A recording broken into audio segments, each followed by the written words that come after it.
आदित्य ठाकरे का बड़ा बयान। राहुल गांधी को पीएम, उद्धव ठाकरे को सीएम बनते देखना चाहते हैं आदित्य ठाकरे। अन्नामलाई के खिलाफ फिर उगला जहर, बताया जीरो। अन्नामलाई के मन में महाराष्ट्र के प्रति क्या जहर है, मुंबई के प्रति क्या जहर है, मराठी के प्रति क्या जहर है, वो अन्नामलाई और भाजपा ने बताया। लेकिन अन्नामलाई जीरो है। हीरो देखना हो तमिलनाडु में तो स्टालिन जी को देखिए। तो शिवसेना यूबीटी के नेता आदित्य ठाकरे महाराष्ट्र की मौजूदा राजनीति, नगर निगम चुनाव और लोकतांत्रिक प्रक्रिया पर उठने वाले सवालों पर खुलकर बात करते नजर आए। इस दौरान उन्होंने एक चैनल को दिए एक्सक्लूसिव इंटरव्यू में कई सारे मुद्दों पर बात की और इसी दौरान उन्होंने अपनी इच्छा जताई और बताया कि राहुल गांधी को पीएम और उद्धव ठाकरे को महाराष्ट्र का सीएम बनना देखना चाहते हैं। इंटरव्यू में आदित्य ठाकरे ने कहा कि लंबे समय तक चुनाव ना होने से शहरी मुद्दे हाशिए पर चले गए और अब उन्हें दोबारा केंद्र में लाने की जरूरत है। बीएमसी और नगर निकाय चुनाव को आदित्य ठाकरे ने गटर, पानी और मीटर का चुनाव बताते हुए कहा कि यह चुनाव किसी वैचारिक या राष्ट्रीय मुद्दे पर नहीं बल्कि मुंबई की रोजमर्रा की जरूरतों पर होना चाहिए। आदित्य ठाकरे बार बार इस बात पर जोर देते दिखे कि वोट चोरी को उन्होंने कभी राजनीतिक नारा नहीं बनाया। उनका कहना था कि पिछले 3 महीनों में शिवसेना यूबीटी के कार्यकर्ताओं ने घर घर जाकर लोगों की मदद की ताकि अगर किसी का नाम डबल या ट्रिपल दर्ज है तो उसे सही कराया जा सके। आदित्य ठाकरे ने दावा किया कि बिहार सहित देश के किसी भी हिस्से में एसआईआर के बाद एक भी विदेशी नागरिक पकड़े जाने की आधिकारिक पुष्टि नहीं हुई। इसके बावजूद चुनावी बहस को डर और शक की राजनीति की ओर मोड़ा जा रहा है। उन्होंने यह भी रेखांकित किया कि लोकसभा चुनाव से पहले ड्राफ्ट वोटर लिस्ट सार्वजनिक की गई थी जिस पर आपत्तियां दर्ज की जा सकती थी, जबकि विधानसभा चुनाव से पहले यह प्रक्रिया प्रभावी ढंग से नहीं अपनाई गई।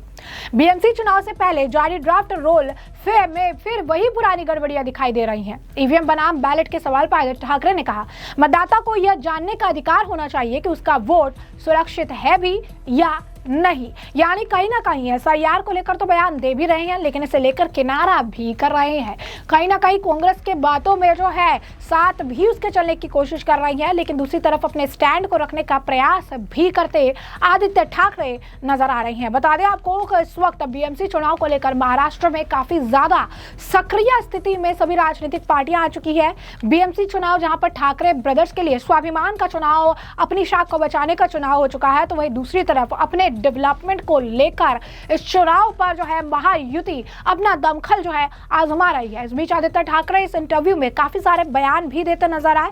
उन्होंने आगे इस मुद्दे पर जो है अपनी बात रखी और उन्होंने कहा कि मतदाता को जानने का अधिकार होना चाहिए कि उनका वोट सुरक्षित है और सही जगह में दर्ज हो रहा है। उनके अनुसार चुनावी प्रक्रिया में भरोसा किसी भी लोकतंत्र की सबसे बड़ी पूंजी होती है।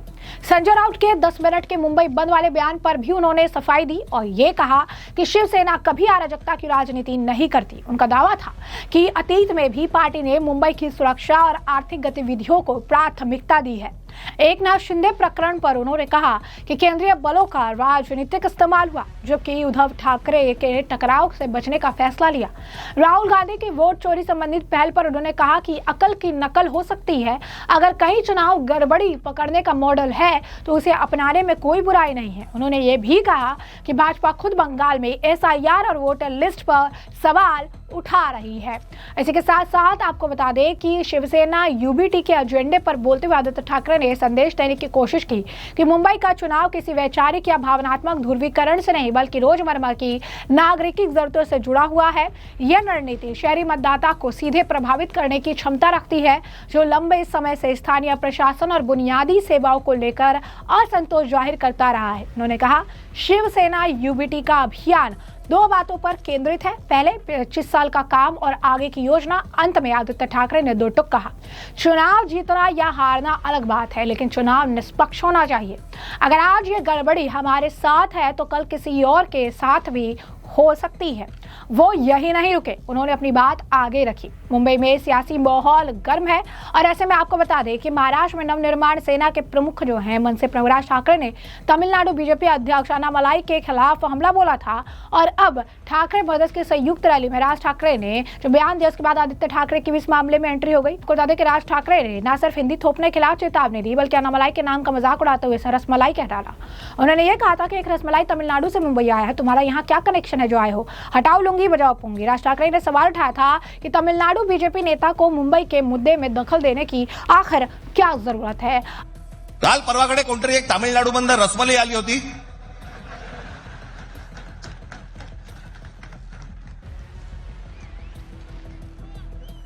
तो सांगतो मुंबईचा आणि म्हणजे महाराष्ट्राचा संबंध काय, तुझा काय संबंध आहे इथे याचा? अब ऐसे में आपको बता दें कि अन्नामलाई ने भी इस पर प्रतिक्रिया दी थी, जवाब दिया था और ये कहा था कि जो है मैं मुंबई आ रहा हूं और मेरी टांग काट कर दिखा देना। उन्होंने आरोप लगाया था कि ठाकरे की टिप्पणी जो है वो तमिल लोगों का पूरी तरीके से अपमान है। अन्नामलाई ने साफ किया कि वो महाराष्ट्र में भाजपा की रणनीति को आगे बढ़ाने के लिए आएंगे और किसी भी धमकी से डरने वाले नहीं है। साथ ही साथ अब इस पूरे मामले में आदित्य ठाकरे की एंट्री भी हो गई है। इस बीच शिवसेना युवटी के नेता आदित्य ठाकरे भी इस विवाद में कूद पड़े हैं। उन्होंने भी अन्नामलाई को जीरो करार देते हुए कहा, तमिलनाडु की जनता पहले ही उन्हें नकार चुकी है। आदित्य ने कहा कि बात साफ है कि यह भाजपा की पॉलिसी और सोच है। अन्नामलाई भाजपा का चेहरा है, फिर भी वो एक जीरो है जो अपनी जमानत भी नहीं बचा पाए और अपना चुनाव भी नहीं जीत पाए। स्टालिन को देखिए, वो तमिलनाडु को आगे ले जा रही हैं, जबकि भाजपा सिर्फ झगड़े करवा रही है। अन्नामलाई ने महाराष्ट्र का विरोध किया और राज्य से बर्दाश्त नहीं करेगा। अन्नामलाई और भाजपा ने महाराष्ट्र का अपमान किया है। तो अब देखिए कि आदित्य ठाकरे इस मामले पर प्रतिक्रिया देते नजर आए, क्या कुछ और कहा उन्होंने, सुनिए। आज चुनाव प्रचार का आखिरी दिन है। आप देख रहे हो जिस जोश में, जिस जल्लोश में आज माहौल पूरे महाराष्ट्र में है। शिव शक्ति यानी उद्धव साहब और राज साहब के पीछे पूरी जनता साथ में आई है। है कोस्टल रोड को लेकर, इसके पहले भी कई आरोप लगाए गए कि आप लोग, अरे मैंने तो पुरावे दिए, मैंने तो प्रूफ दिए। मुझे फोटोज में दिखाओ, मुख्यमंत्री वहाँ कहाँ है, देवेंद्र फडणवीस जी वहाँ कहाँ है, दिखाओ, मैं कुछ भी हारने को तैयार हूँ।